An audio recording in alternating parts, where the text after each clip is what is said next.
ओम।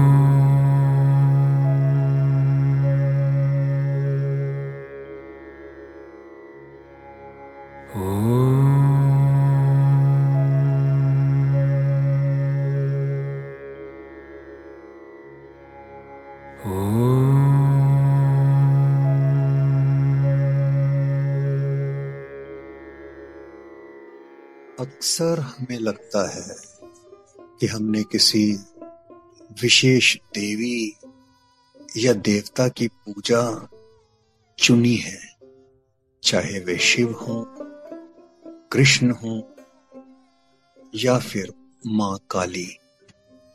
लेकिन सच तो ये है कि किसी एक रूप के प्रति जो अनायास ही हमारा समर्पण और खिंचाव जागता है, वे दिमाग का फैसला नहीं होता, वे आपकी आत्मा का पुराना स्वभाव और जन्मों का संस्कार ही है जो आपको उस विशेष देवी या देवता की ओर खींचता है।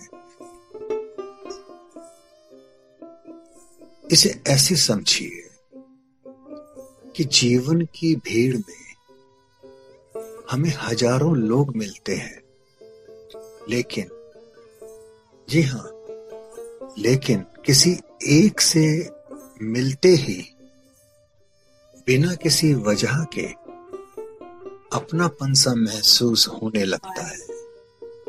ठीक वैसे ही मंदिर या पूजा स्थान में जिस स्वरूप के सामने आपकी आंखें भर आए और भीतर गहरा सुकून मिले,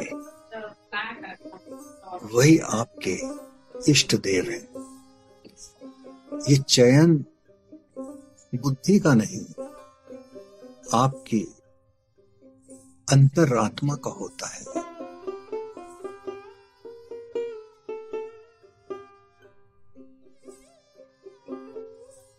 हम इंसानों की भक्ति भी अजीब है।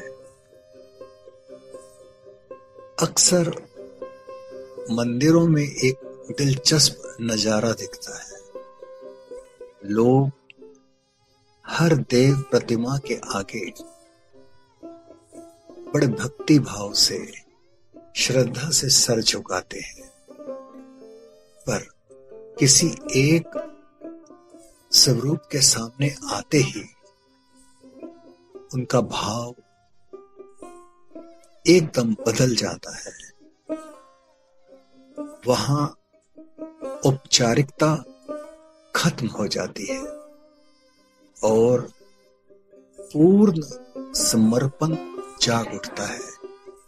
वे कह भले न पाए, पर मन ही मन मान बैठते हैं कि बाकी सब देव अपनी जगह श्रेष्ठ होंगे, पर मेरे वाले तो सर्वोपरि हैं, शिरोमणि हैं,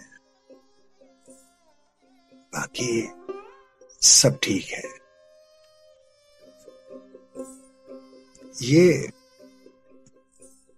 पक्षपात नहीं, बल्कि आत्मा का वे एकांत आकर्षण है जहां तर्क हार जाता है और भाव जीत जाता है। ये मेरे वाले सबसे ऊपर का भाव दरअसल कोई अहंकार नहीं है, ये भक्ति का अनन्य भाव है। ठीक वैसे ही जैसे एक बच्चे के लिए दुनिया में बहुत लोग अच्छे हो सकते हैं, लेकिन मां सिर्फ उसकी ही सर्वश्रेष्ठ होती है।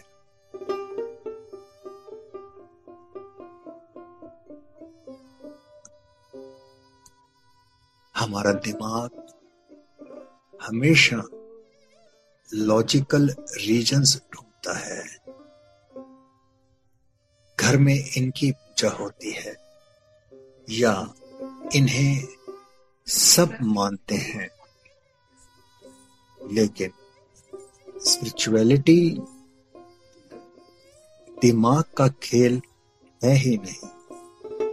ये फ्रीक्वेंसी मैच होने का मामला है। फिजिक्स का सीधा नियम है रेजोनेंस।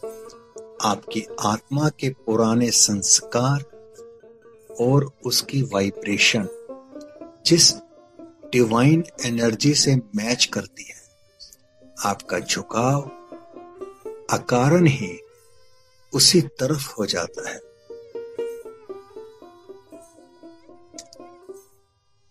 जैसे भीड़ में हजारों चेहरों के बीच अचानक कोई एक चेहरा देखकर अंदर से आवाज आती है, yes I know this soul.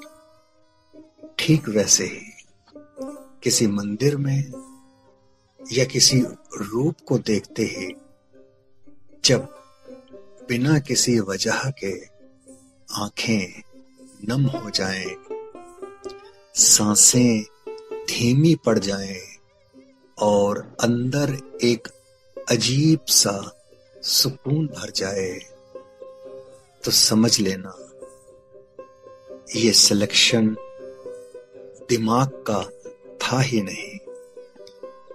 ये आपकी सोल का अपने ओरिजिन की तरफ खिंचाव था।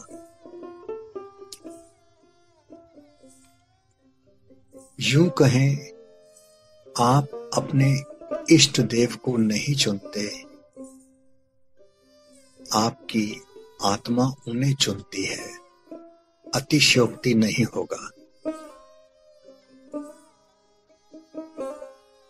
जब आप किसी हायर एनर्जी पर फोकस करते हो तो आपकी साइकोलॉजी और आंतरिक चेतना, जी हाँ, आपकी साइकोलॉजी और कॉन्शियसनेस अपने आप रिवायर होने लगती है।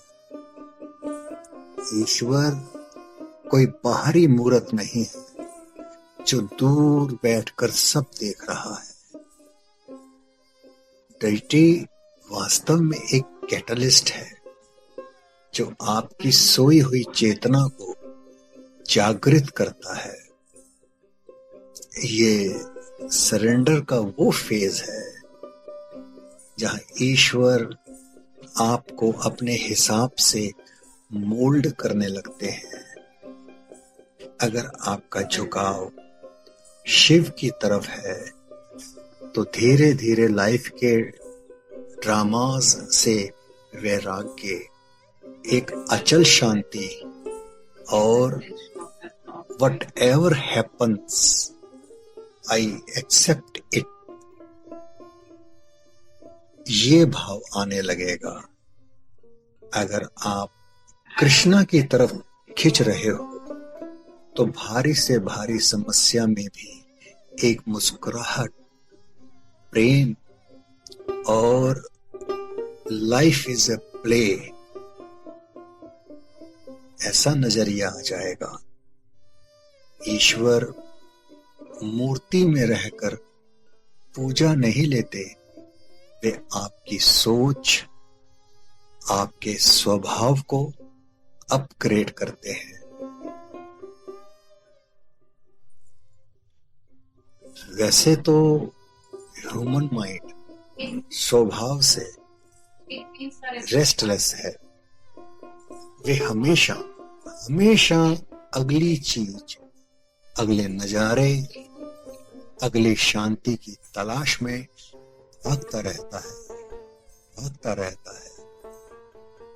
लेकिन जब किसी एनर्जी के पास पहुंचकर दिमाग के सारे सवाल व्हाई, हाउ, व्हेन अपने आप बंद हो जाएं, तो समझो माइंड अपनी ग्राउंड स्टेट में पहुंच गया है, जब खोने को कुछ न बचे और पाने की इच्छा खत्म हो जाए, तो मन का भटकना बंद होना तय है।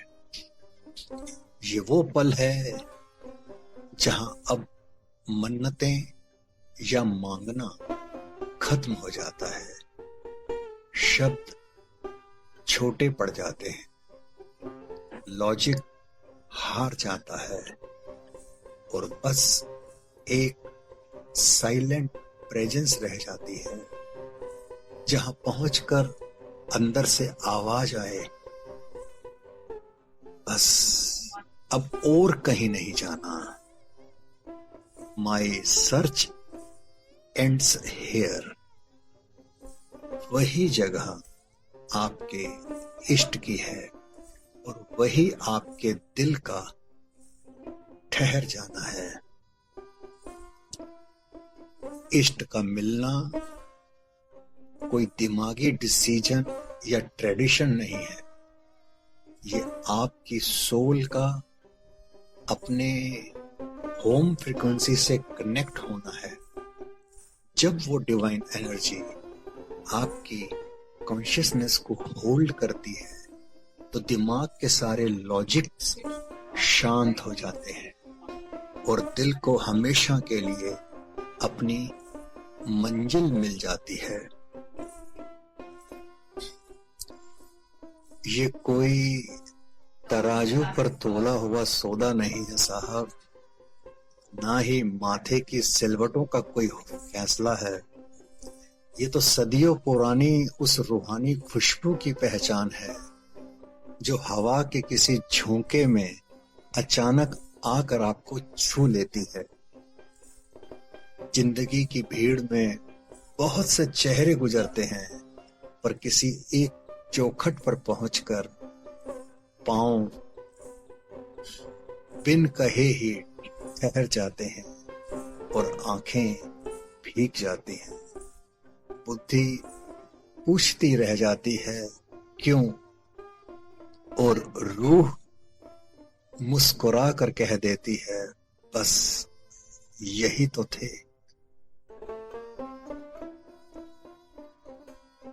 वो कोई मूरत में सिमटा हुआ खुदा नहीं, जो दूर बैठकर बस आपकी अर्जियां सुनता हो। वो तो वो कुम्हार है जो बहुत आहिस्ता से आपकी उधेड़ बुन, आपके शोर को अपनी उंगलियों से छूता है। अगर वो शिव बनकर उतरता है, तो आपके अंदर के सारे तूफान अचानक बर्फ हो जाते हैं। और अगर वो कान्हा बनकर मुस्कुराता है, तो जिंदगी की उदासी में भी एक बांसुरी की धुन बहने लगती है। वो आपको बदलता नहीं, बस आपके भीतर जमा धूल झाड़कर आपको आप बना देता है। उम्र भर हम छांव ढूंढते फिरते हैं, सवालों की धूप में नंगे पांव भागते रहते हैं।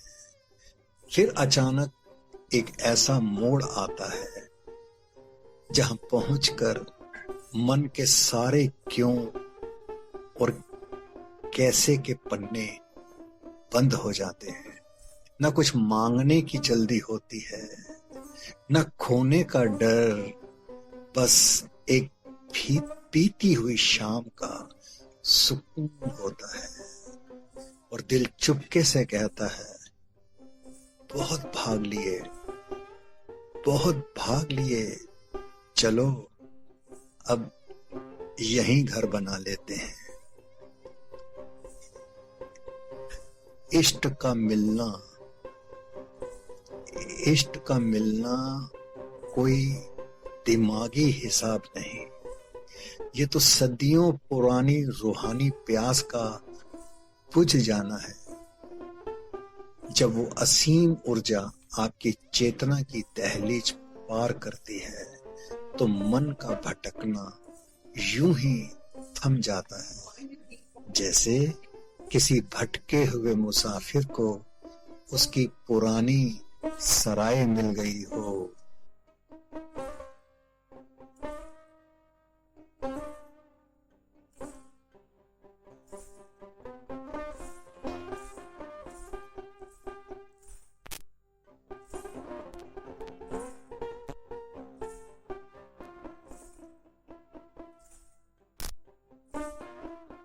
फिर भी आपका मन सहज ही किसी एक के सामने आकर ठहर जाता है। आखिर ऐसा क्यों है? आइए कुछ दूर तक हम इस प्रश्न के साथ चलते हैं, क्योंकि कभी कभी स्वयं तक पहुंचने का मार्ग एक सच्चे प्रश्न से शुरू होता है। आइए साथ मिलकर एक खास सफर की शुरुआत करते हैं।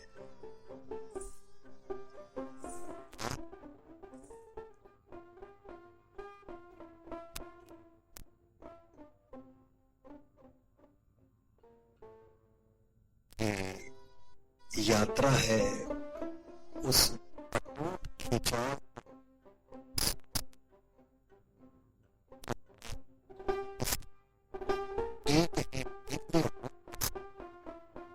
पूरी श्रद्धा से नतमस्तक कर देता है। ये सिर्फ और सिर्फ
ईश्वर अनेक नाम दिए, शायद इसलिए नहीं कि ईश्वर अनेक थे, बल्कि इसलिए कि मानव हृदय के भाव अनेक हैं। और फिर शिव, कृष्ण, दुर्गा, हनुमान शायद केवल नाम नहीं, वे मानव चेतना के अलग अलग भाव हैं। और हर आत्मा किसी एक भाव के माध्यम से उसी एक सत्य की ओर बढ़ती है। क्या आपने कभी अपने ही दिल को ध्यान से सुना है? एक अजीब बात है, जब भी आप किसी मंदिर में जाते हैं तो सभी देवता वहीं होते हैं। शिव भी, कृष्ण भी, दुर्गा भी, हनुमान भी। फिर भी आपका मन सीधे किसी एक के सामने जाकर शांत क्यों हो जाता है? क्यों वहीं आंखें नम होने लगती हैं? क्यों वहीं ऐसा लगता है कि मैं घर आ गया? क्या ये सिर्फ आदत है या आपके भीतर कुछ पहचान रहा है? मान लीजिए दुनिया में एक ही सूर्य है, लेकिन कमल सूरज निकलते ही खिल जाता है। रात रानी उसी समय अपने फूल समेट लेती है। चांद आता है तो रात रानी महक उठती है। सूरज आता है तो कमल मुस्कुरा देता है। क्या सूरज बदल गया? क्या चांद बदल गया? नहीं, रिस्पॉन्स बदल गया। हर फूल अपनी प्रकृति के अनुसार खिलता है। तो क्या आत्माएं भी ऐसी ही होती हैं? क्या हर आत्मा एक विशेष डिवाइन फ्रीक्वेंसी पर खिलती है? मॉडर्न साइकोलॉजी कहती है मनुष्य उन प्रतीकों की, जी हाँ, उन सिंबल्स की ओर आकर्षित होता है जो उसके भीतर की अनकही कहानी से जुड़े होते हैं। मिस्टिक्स कहते हैं आत्मा उसी दिशा में चलती है जहां उसकी अगली ग्रोथ छिपी होती है। ऋषि कहते हैं यथा श्रद्धा तथा पुरुषः। जैसी श्रद्धा वैसा मनुष्य। अब इन तीन बातों को एक साथ रखिए। हो सकता है आप शिव की पूजा इसलिए नहीं करते कि आप शिव जैसे हैं। हो सकता है आप शिव की ओर इसलिए खिंचते हैं क्योंकि आपके भीतर मौन जन्म लेना चाहता है। हो सकता है कृष्ण आपको इसलिए अच्छे लगते हों क्योंकि जीवन ने आपकी मुस्कान कहीं छिपा दी है। हनुमान शायद आपके भीतर सोए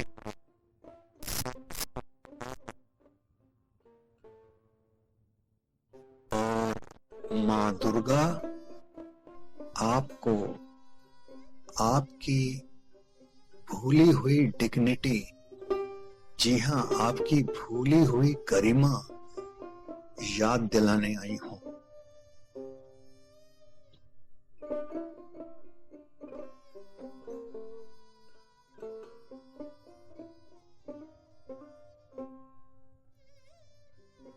केवल धीरे धीरे एक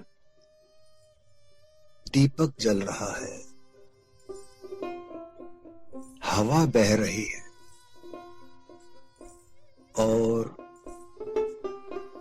अपने भीतर कोई किसी एक चेहरे को याद कर रहा है बिना किसी प्रयास के। जो चेहरा बार बार उभर रहा है, उसे मत रोकिए। शायद वहीं से आपकी यात्रा शुरू होती हो।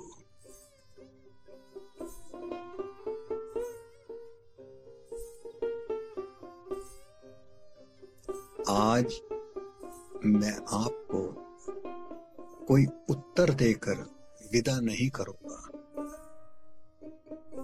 मैं केवल एक प्रश्न आपकी हथेली पर रखूंगा। अगली बार जब आप प्रार्थना करें तो कुछ मांगिए मत, बस धीरे से पूछिए, प्रभु आप मेरे जीवन में क्यों आए और आप मेरे भीतर कौन सा गुण जन्म देना चाहते हैं। फिर कुछ मत बोलिए, केवल सुनिए, क्योंकि कभी कभी सबसे गहरी प्रार्थना वे होती है जिसमें मनुष्य पहली बार चुप हो जाता है।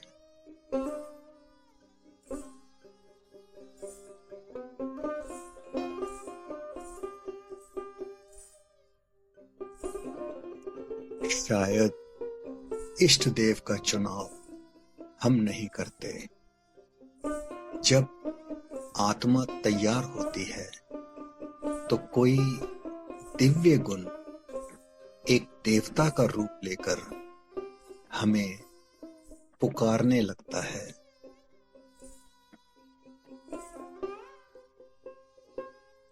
शिवा, कृष्ण,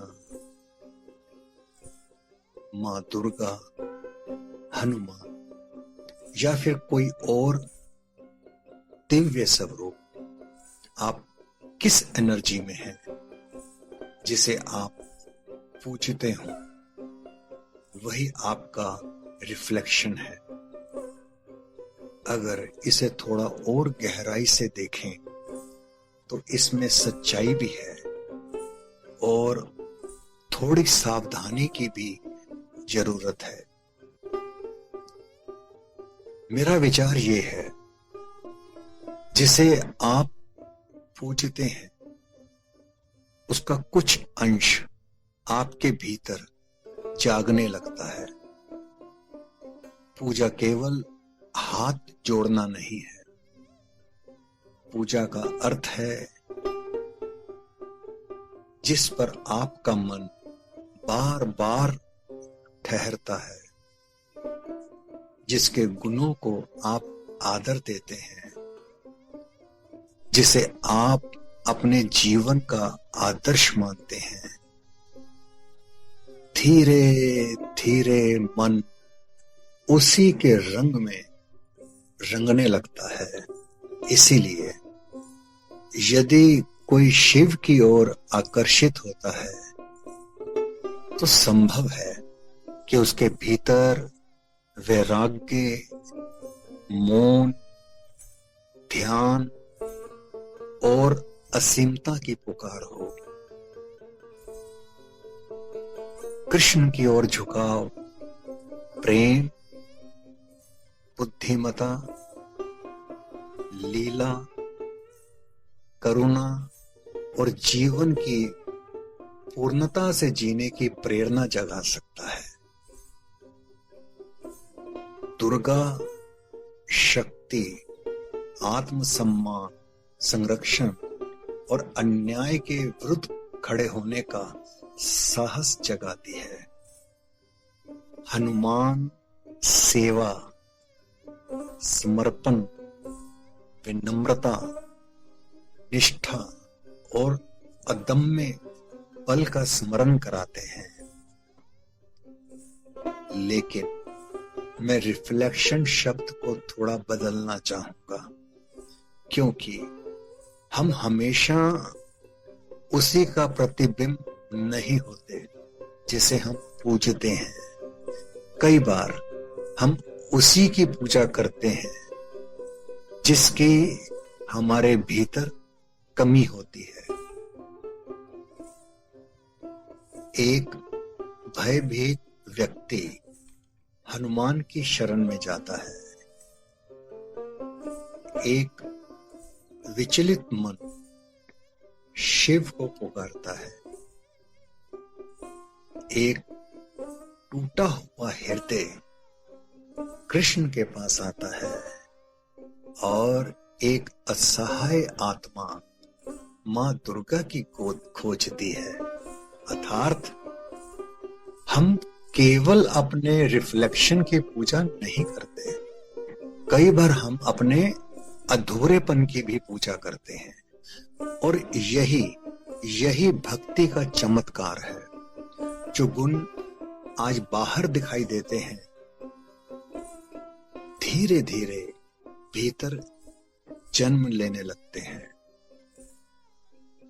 यदि इस विचार को थोड़ा और परिपक्व और सार्वभौमिक बनाना हो तो मैं इसे इस प्रकार कहूंगा: शिव, कृष्ण, दुर्गा या हनुमान, आप किस दिव्य ऊर्जा से जुड़ते हैं जिसे आप बार बार स्मरण करते हैं।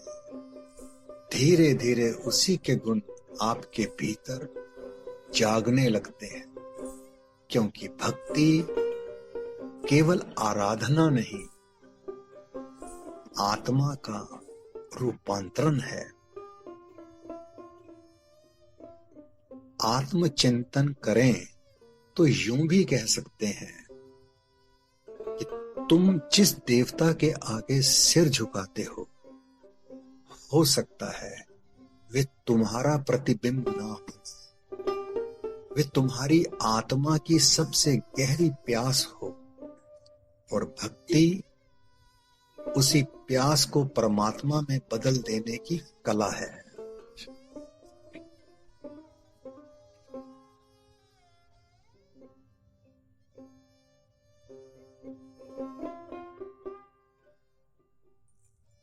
ये विषय वास्तव में केवल देवताओं का नहीं है।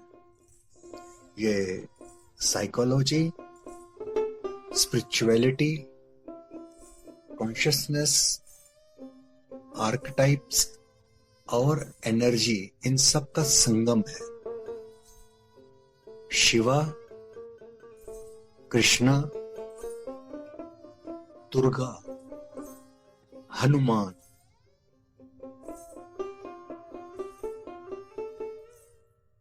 कभी सोचा है दुनिया में करोड़ों लोग हैं, सबके सामने वही मंदिर, वही मूर्तियां, वही शास्त्र, फिर भी किसी का हृदय शिव को देखकर पिघल जाता है। कोई कृष्ण की बांसुरी सुनकर रो पड़ता है, कोई मां दुर्गा के चरणों में अपना संपूर्ण भय रख देता है, तो कोई हनुमान का नाम लेते ही भीतर से निर्भय हो जाता है। वाई? क्यों? क्या ये केवल फैमिली ट्रेडिशन है या फिर आपकी आत्मा किसी विशेष फ्रीक्वेंसी पर ट्यून हो चुकी है?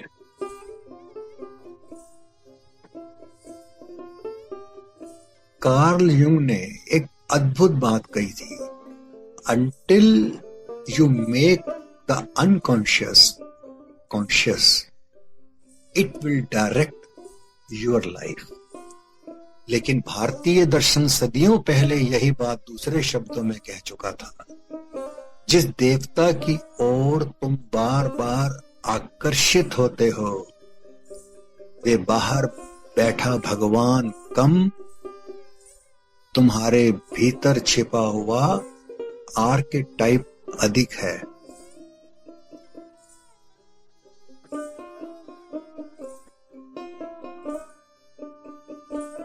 शिव केवल एक देवता नहीं,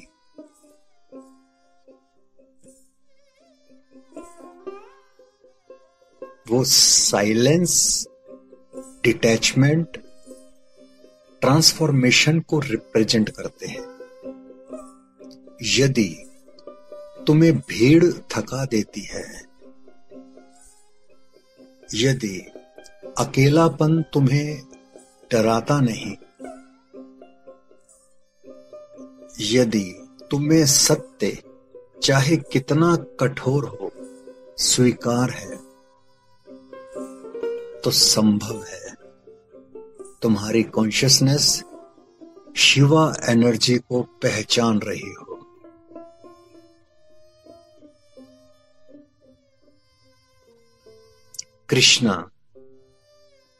Krishna is not merely love. He is divine intelligence. वे जानते हैं कब मुस्कुराना है, कब युद्ध करना है, कब बांसुरी बजानी है और कब सुदर्शन उठाना है। यदि तुम्हारा मन हर परिस्थिति में बैलेंस खोजता है, यदि तुम जीवन को एक डिवाइन प्ले की तरह देखना चाहते हो, तो शायद Krishna energy already lives inside you. मां Durga. People think Durga means power. लेकिन असल शक्ति करुणा और सीमाएं दोनों साथ लेकर चलती हैं। दुर्गा एनर्जी कहती है काइंड रहो। जी हां, काइंड रहो, लेकिन वीक मत बनो। यदि तुम्हें अन्याय देखकर भीतर आग उठती है, यदि तुम टूट कर भी उठ खड़े होते हो, तो संभव है तुम्हारी सोल शक्ति को याद कर रही है।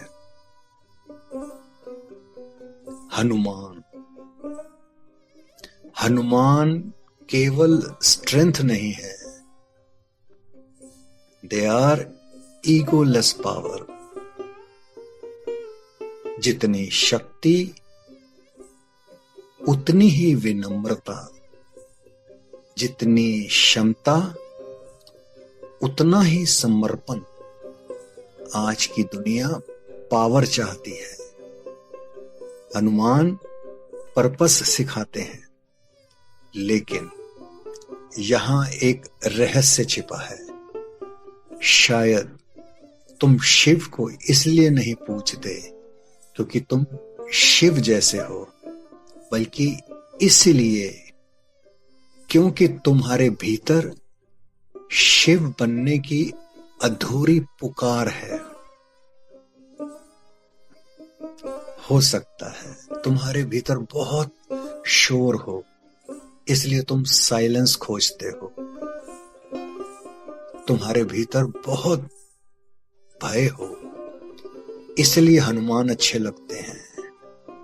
तुम्हारे भीतर प्रेम सूख गया हो, इसलिए कृष्ण आकर्षित करते हैं। तुम्हारे भीतर आत्मसम्मान घायल हो, इसलिए मां दुर्गा तुम्हें अपनी सी लगती है। यानी your duty is not your identity, your duty is your destiny. वे तुम्हें बताते हैं कि तुम्हारी आत्मा किस दिशा में विकसित होना चाहती है। और शायद पूजा का अर्थ भगवान को बदलना नहीं, अपने भीतर की फ्रीक्वेंसी बदलना है। Prayer is not information, prayer is transformation. इसलिए अगली बार जब आप किसी मंदिर में जाएं या किसी तस्वीर के सामने हाथ जोड़ें तो केवल ये मत पूछिए भगवान मुझे क्या देंगे। एक बार ये भी पूछिए, हे प्रभु आप मेरे भीतर कौन सी एनर्जी जगाना चाहते हैं, क्योंकि जिस दिन इस प्रश्न का उत्तर मिल गया उस दिन आपकी पूजा रीति रिवाज से उठकर इनर इवोल्यूशन बन जाएगी।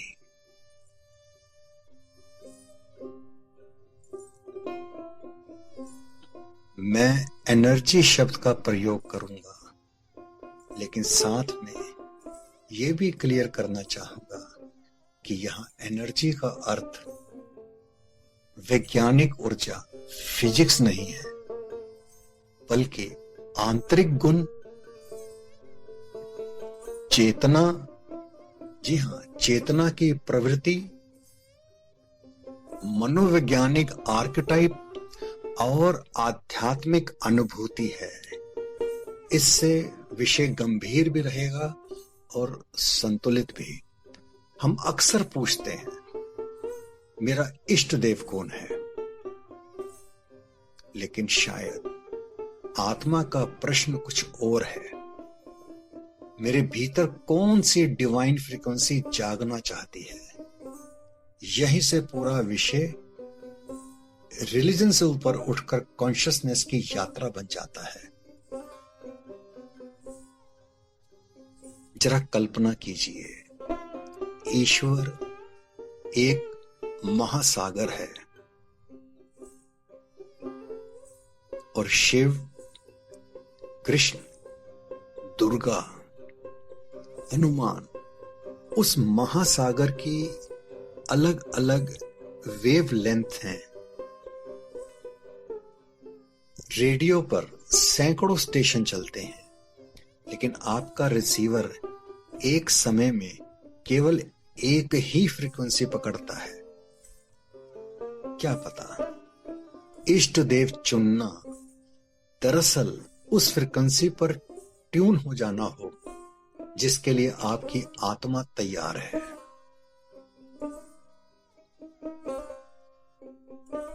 और तभी मेरे भीतर एक और विचार आया, you don't worship a god, you resonate with the frequency.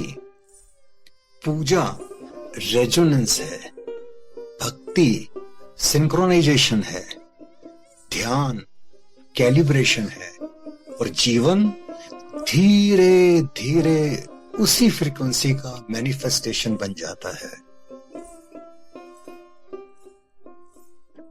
अब जरा एक और परत, हम मानते हैं कि हम भगवान को खोज रहे हैं, लेकिन क्या कभी ऐसा भी हो सकता है कि भगवान ही हमें खोज रहे हैं? कृष्ण तुम्हें बुला रहे हो क्योंकि तुम्हारे भीतर प्रेम अभी अधूरा है। शिव बुला रहे हो क्योंकि तुम्हारे भीतर मौन जन्म लेना चाहता है। हनुमान पुकार रहे हो क्योंकि तुम्हारे भीतर सोया हुआ साहस जागने की प्रतीक्षा कर रहा है। दुर्गा बुला रही हो क्योंकि तुम वर्षों से अपनी ही सीमाएं भूल चुके हो। और फिर एक ऐसी पंक्ति आई जिसने मुझे भी कुछ देर के लिए शांत कर दिया। शायद हम भगवान की पूजा नहीं करते, हम अपने होने की संभावना, जी हां, अपने होने की पोटेंशियल की पूजा करते हैं, क्योंकि जिसे हम भगवान कहते हैं वही तो मानव चेतना की सबसे विकसित संभावना है।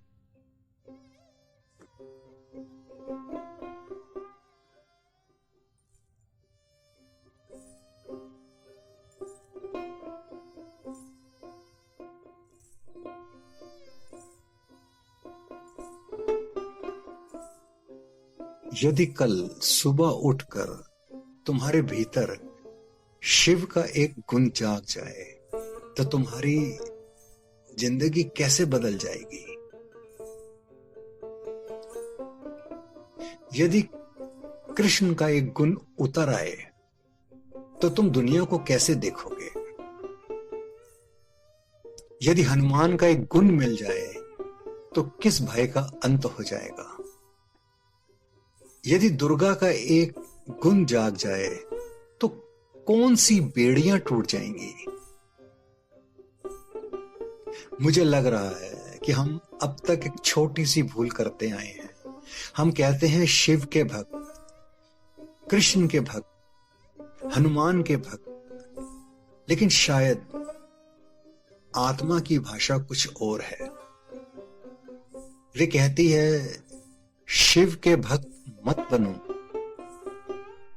शिव की चेतना के पात्र बनो, क्योंकि भक्त होना एक पहचान, एक आइडेंटिटी है, पर चेतना बन जाना एक एवोल्यूशन है।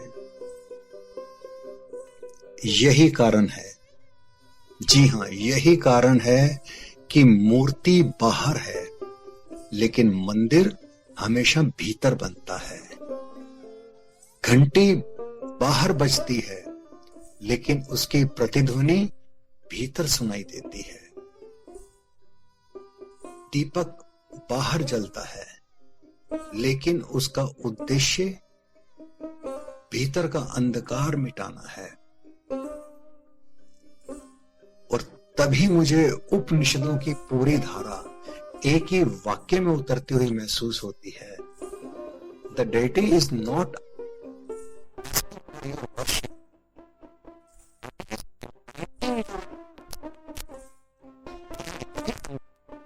रिलीजन और स्पिरिचुअलिटी में। रिलीजन पूछता है तुम किसे पूजते हो, स्पिरिचुअलिटी पूछती है तुम किसमें बदल रहे हो। हर देवता तुम्हें अपने जैसा बनाने नहीं आया, वे तुम्हें तुम्हारे सबसे ऊंचे स्वरूप तक पहुंचाने आया है। ध्यान दीजिए, शिव आपको शिव नहीं बनाना चाहते। वे चाहते हैं कि आपके भीतर जो शोर है वे मौन में बदल जाए। कृष्ण नहीं चाहते कि आप बांसुरी बजाएं, वे चाहते हैं कि जीवन के संघर्षों के बीच भी आपके भीतर संगीत बना रहे। हनुमान नहीं चाहते कि आप पर्वत उठाएं, वे चाहते हैं कि आप अपने भीतर का संदेह उठाकर फेंक दें। मां दुर्गा भी नहीं चाहती कि आप युद्ध करें, वे चाहती है कि आप अपने भीतर के भय पर विजय पा लें। इस श्रृंखला की अंतिम पंक्ति कुछ ऐसी हो सकती है, भगवान को मत खोजिए, ये खोजिए कि भगवान आपके भीतर क्या जगाना चाहते हैं। या और भी सूक्ष्म, पूजा का सबसे ऊंचा रूप भगवान के सामने झुकना नहीं, भगवान के गुणों का अपने जीवन में प्रकट हो जाना है। शायद इष्ट देव का चुनाव हम नहीं करते। जब आत्मा तैयार होती है तो कोई दिव्य गुण एक देवता का रूप लेकर हमें पुकारने लगता है। कभी कभी हमारी वर्तमान चित्त अवस्था हमें उसी दिव्य स्वरूप तक ले जाती है जिसकी हमें सबसे अधिक आवश्यकता होती है। हम वहां इसलिए जाते हैं ताकि धीरे धीरे हम स्वयं बदल सकें।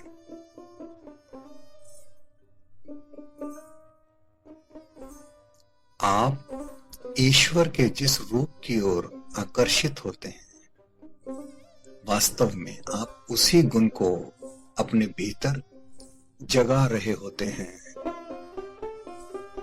जब मन शून्यता और ठहराव तलाशता है तो आप शिव में होते हैं। जब जीवन में क्लैरिटी, आनंद और तटस्थ कर्म की चाह होती है तो आप कृष्ण से जुड़ते हैं।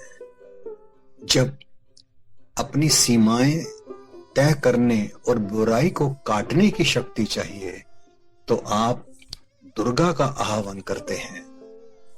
और जब निश्चल समर्पण, सेवा और अटूट अनुशासन की जरूरत होती है तो आप हनुमान को पाते हैं। भक्ति केवल बाहर किसी को पूजना नहीं है। आपकी भक्ति आपकी अंतरात्मा का दर्पण है, रिफ्लेक्शन है। जिसे आप पूजते हैं वही आपके मन का असली सच है। आंखें मूंद कर खुद से पूछिए, आज आप किस ऊर्जा को जी रहे हैं? हम अपने इष्ट के पास इसलिए नहीं चाहते कि ईश्वर बदल जाए। शायद हम वहां इसलिए जाते हैं ताकि धीरे धीरे हम स्वयं बदल सकें। हो सकता है हम अपने इष्ट को इसलिए ना चुनते हो कि वे हमें प्रिय है। शायद वे हमें इसलिए प्रिय हो जाता है क्योंकि उसके भीतर जो प्रकाश है, उसी प्रकाश की एक किरण हमारे भीतर भी धीरे धीरे जागना चाहती है। और शायद इसीलिए हर आत्मा की अपनी एक यात्रा होती है, अपना एक इष्ट, अपना एक मौन और अपने भीतर लौटने का अपना एक मार्ग। आइए अगले पड़ाव में हम चलेंगे उस दिशा में जहां अनेक अनेक मन शिव के मौन में अपनी प्रतिध्वनि खोजते हैं।